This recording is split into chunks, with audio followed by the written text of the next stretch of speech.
Bismillahirrahmanirrahim. Assalamu alaikum everyone. My name is Fizan Ali Software Wala, Level 1 student at Ham School Islamabad campus. Welcome to another inspiring episode. Today we are honored to welcome Phillip Brittain, an entrepreneur, award-winning international speaker, author, and the creator of the Victory Framework, helping leaders build confidence and life with purpose. Through his speaking, coaching, and leadership, Phillip empowers Christian business leaders to develop unshakable confidence, overcome challenges, and fulfill their good given calling. So, Philip, it's a true pleasure to have you with us today. Welcome to the show. First of all, could you please introduce yourselves to our audience and tell about yourself? Absolutely. Thanks for having me.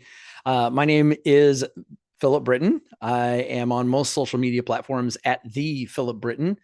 And I get the joy and the pleasure of helping entrepreneurs discover why they're stuck, um, using the victory framework to build confidence, to answer the question, where does confidence actually come from? Been in the leadership field for about 15 years or so. Had a construction company for about that same time, and recently shut that down and stepped completely full time into this new leadership venture. And I live in the Pacific Northwest with my wife and my kids. I've got three still at home. One graduated and off on his own. Proud dad moment there. Built a great relationship with my oldest son. That's a whole nother story. Um, I've been, oh gosh, from theater to sales to business ownership to leadership, and now a whole new venture.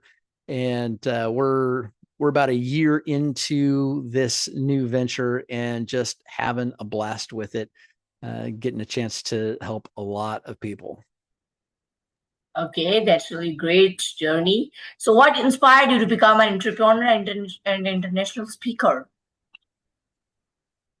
Reading, leadership. Uh, I read some books that absolutely rocked my world, and it became evident very quickly. I realized that I was no longer employable. I could no longer work for someone else's dreams, that God had given me a purpose and a dream and a mission of my own, that I needed to step out and accomplish that myself.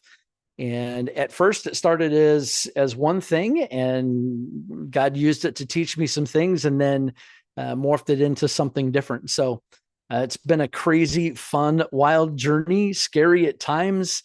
And here I am. Okay, that's really too great. So, looking back, what experiences had the biggest impact on your life?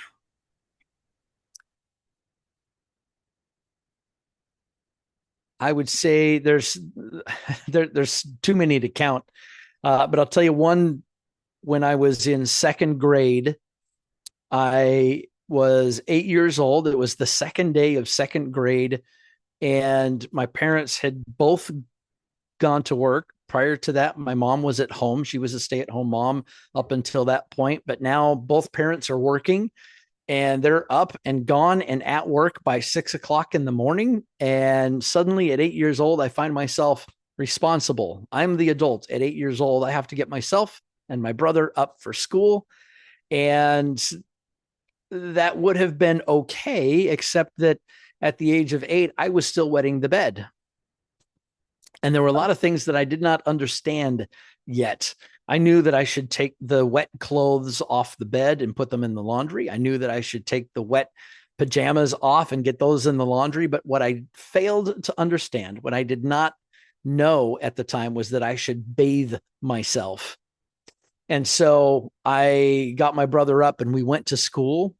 And when I got to school, the bell rang and I sat down in the middle of the classroom, and it was like Moses parting the Red Sea. I sat down and everybody moved their desk away because I smelled so bad. Nobody could stand to be anywhere near me. They had to call my dad to come pick me up. He had to take time off work, take me home, get me bathed, and then bring me back to school. So at the age of 8, I'm humiliated. And then I come back to school and suddenly I'm known as Stanky. I'm being bullied and beat up every day. And school life for me at that point was hell on earth. My confidence, my self image, my thoughts about myself mimicked what everyone else thought about me. And so, and that mentality followed me all through high school. And being, when the bell rang, I ran for my life. I didn't want to be beat up. And that followed me even into high school. And so that had a profound effect on my emotional state. My confidence, there was none. My confidence was shattered. My self-image was in the dirt. And so as God began to teach me little things throughout my life to help build my confidence, there were so many other circumstances that God used to teach me specific lessons that I now get to teach in the victory framework. It's the lessons that I had to learn the hard way possible, the hardest way. And moving much further into life in my 20s, I found out I was going to be a father. And my son's mother accused me of doing horrible things to my son, disappeared with my son, and moved out of state. And then it took me 4 years to clear my name, go through the court system, get the private investigators, and locate them, and finally win full custody of my son. He disappeared when he was 12 with his mom, and I brought him home at the age of 16. And I'm really shortening the story. Long story, super, super short. When he was 16, I brought him home and he said things like, "I hate you. You're not my father. I don't want anything to do with you. Leave me alone." And it took another 2 years to rebuild that relationship. And today he's 21. We have a great relationship. And in fact, I'm going to see him this afternoon. We're on our way down to go see the new Spider-Man movie. Everyone's excited about that. So I'm excited to have built that. But those are two of the some of the biggest moments in my life where massive things happened that have really kind of shaped who I am and what I do and why I do it. Okay, I have a question for you. That how would you describe yourself in 3 words?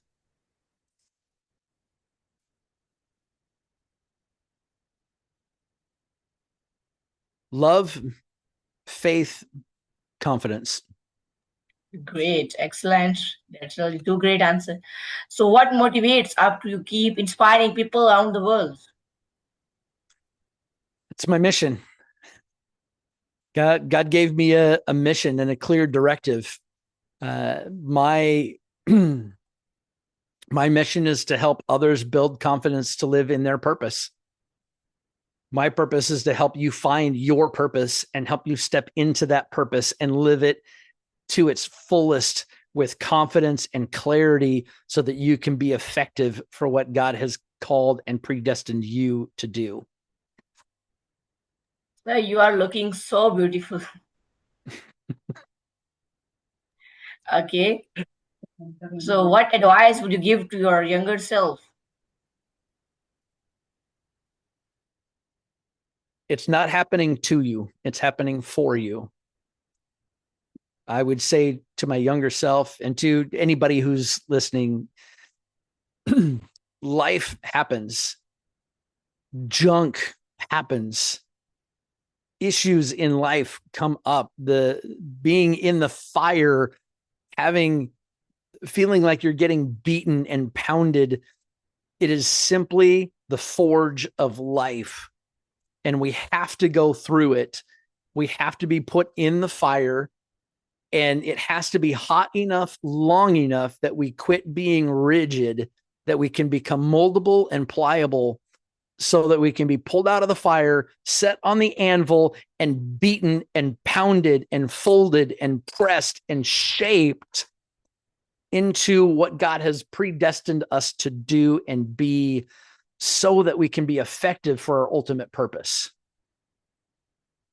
Okay. And if we can just change our mindset to understand that the pain that we're going through, as much as it hurts to be pounded and beaten and be in the fire and be hot, it's not happening to us, it's happening for us. And we just need to stay in the process long enough that we can take the shape so that we can be formed into the weapon or tool that we are designed to be.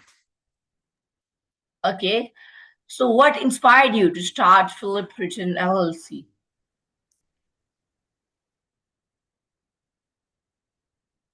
After roughly 15 years of business ownership and leadership training, kind of side by side, I was at a speaking engagement in Nigeria, sitting in my hotel room, and it was quiet, and I was just having a moment with God. And it's one of those moments where I felt God literally spoke to me in my mind, not audibly where I could hear it with my ears, but in my heart, in my mind. I heard God loud and just clear as day. I didn't call you to wear a tool belt. I called you to use your voice. Now go speak. Hang up the tool belt, pick up the microphone. And at that moment, he began to download the victory framework. And he said, this is what I taught you your whole life. These are the principles that you learned your whole life, how to build confidence. Now go teach. And so it was in that moment that I realized I needed to close down my construction company and start the Victory Training Network. And it was hard to shut down a business that provided income. I did well as a contractor, and to step into something new where there's zero finances at that moment, there was nothing coming in yet. And to cut off the financial influx from one business and step into another where it was going to be spend, invest, and not have anything coming in right away was very scary. And yet I had this trust and this faith. If God calls you to it, the bill's on him. So it was very hard to step into that, but I have faith and I have trust that God will always provide along the way. And he has proven himself to be trustworthy in that throughout my entire life. So that's where the Victory Framework and the Phillip Brittain LLC as the speaker arm, as a keynote and workshop speaker. Phillip Brittain LLC is my domain for that. And then the Victory Training Network is the coaching arm, where I do cohorts and one-on-ones and help people work through the Victory Framework. So two different arms, same mission. Okay, that's really too great and too hardest moment for you. Okay, so what are the biggest challenges entrepreneurs face today? Trust the process. Get the right mentors, finding the right people to help you put pieces in place. A lot of different people have a lot of different ideas, and some of them are great ideas, but they're not the right ideas. And having the wisdom to see who you need to work with and who you don't, building the right relationships. Those are some of the key challenges that I have faced personally. Trusting God through that process is always tough, but when he's proven himself over and over and over and over and over again, it becomes easier. So stepping out in faith is always hard. Okay. So, what advice would you give someone starting their first business? Get the right mentors. Find somebody who's gone before you, who's done what you want to do. Define what you want, learn from those who have it, and then go do what they did.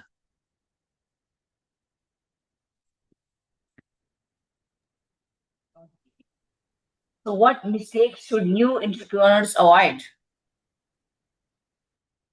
Say that again. I said that, sir. What mistakes should new entrepreneurs avoid? Ooh,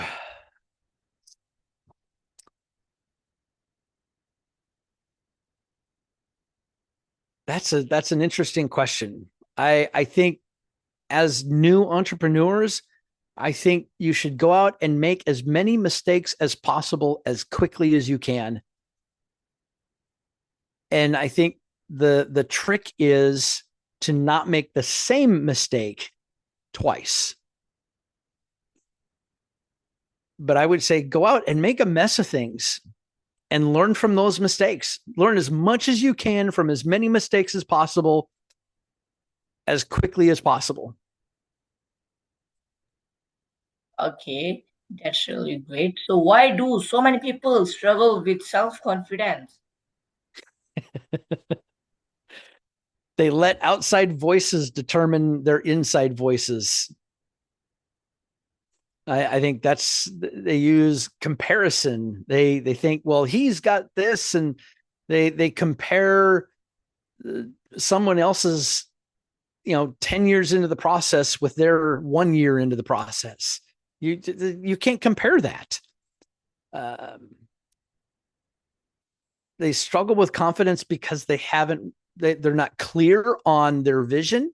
They're not clear on their identity or the authority they have. They don't have the character that they need to fulfill it. They haven't built trust in themselves because their character or integrity is off. Their trust in themselves, trust with others, learning how to trust God, being good steward with what you have, being faithful in the little so that God can trust you with more. Answering the big question, can God trust you? This is a big piece of the trust piece. Operate on the heart. I'm kind of walking through the victory framework on a simple level, doing the heart work, dealing with hurt and pain and trauma to heal and learn how to forgive, learn how to grieve, learn how to deal with your emotions in a positive way. Letting those things fester takes a toll on your confidence. Not having the right relationships around you. If you've got a bunch of people telling you that you're not good enough, you're not sexy enough, you're not handsome enough, you're not smart enough, you're all the things that people say to keep you down, if you're listening to those voices in your mind, your confidence is going to take a massive hit with that. You have to get better relationships around you, people that are going to encourage you and champion your cause and push you forward and maybe push you into places that are uncomfortable, but that help you grow. People that will tell you, yes, you can do that. Yeah, you are smart enough. You are handsome enough. You are beautiful enough. You can do this. The problem is not too big. You just don't have the right solution yet. You're smart enough to find the right solution. Go do it. You can do it. I'll back you. I'll support you. Getting people in your life that will support that and feed that changes what you say to yourself. And the self-talk that you have is paramount for your confidence. Relationships are a massive piece of that. And then the why is yes, learning how to say yes to the right opportunities and then doing the work to make the yes a success. Stop saying yes to every good thing and miss the great. good is the enemy of great. You have to learn how to say yes to the right opportunities, learn how to say no to often some good things. So, from my experience, those are the foundational pieces of where confidence comes from and how to build it and why people struggle with confidence because they don't have clarity or they haven't stacked enough wins in those categories. Okay, that's really good. So, what are the biggest mistakes new speaker makes? They don't do the work. They don't do the right work. It doesn't matter what you do. Pick an industry. You have to do the hard work. You have to get in and actually do the things you don't want to do. Get into the uncomfortable places and do the things you don't want to work. A lot of speakers get distracted with the things that they want to do, and they forget that they need to get in and do the hard things that they don't want to do. The not so sexy part of being a speaker is being in front of the computer, getting into the emails, sending messages, doing the research. That's not sexy. That's not glamorous. That's not fun, but it's required. And it's a lot of times speakers will say, well, I just want to go be on stage and preach my message. Let somebody else do all that. Well, that's good. But if you don't do the hard work yourself, you don't understand and you don't value it as much. And you're not going to get where you want to be. So getting in and doing the hard work, the things that you don't want to do, that's really the key. And this is something I struggle with too. I'm just as guilty as anybody else. So it's hard to get in and do those things that you don't want to do. But that's really one of the key pieces for any entrepreneur in any business is to really have that self motivating, and really it boils down to character. Are you going to do the work behind the scenes that nobody can see? Because the reality is that the internal victories precede the external victories. You have to do the work that nobody sees before people will see the external work. Okay, at the last of interview, do you have any advice for our viewers? Stay in the process. Change your mindset and understand that life doesn't happen to you. It happens for you. Stay in the forge, stay in the process. Yes, you can handle the heat. Yes, you can handle the beatings that life puts on you. They form you. Stay in it, stay in the process, and be thankful for it, because without that process, you cannot become who you were destined to become. And if you want to become and do the things that you are called to do to fulfill the dream, you have to go through the pain of the process. Nobody gets through the pain of the process, or nobody gets to the goal without going through the pain of the process. You can't be an effective tool or weapon if you haven't been properly formed. And that's the forge of life. Stay in it. That's really good advice. Okay, so this was today's interview. I hope you like it. I meet with new guests next day, next topic. Thank you, Nadav.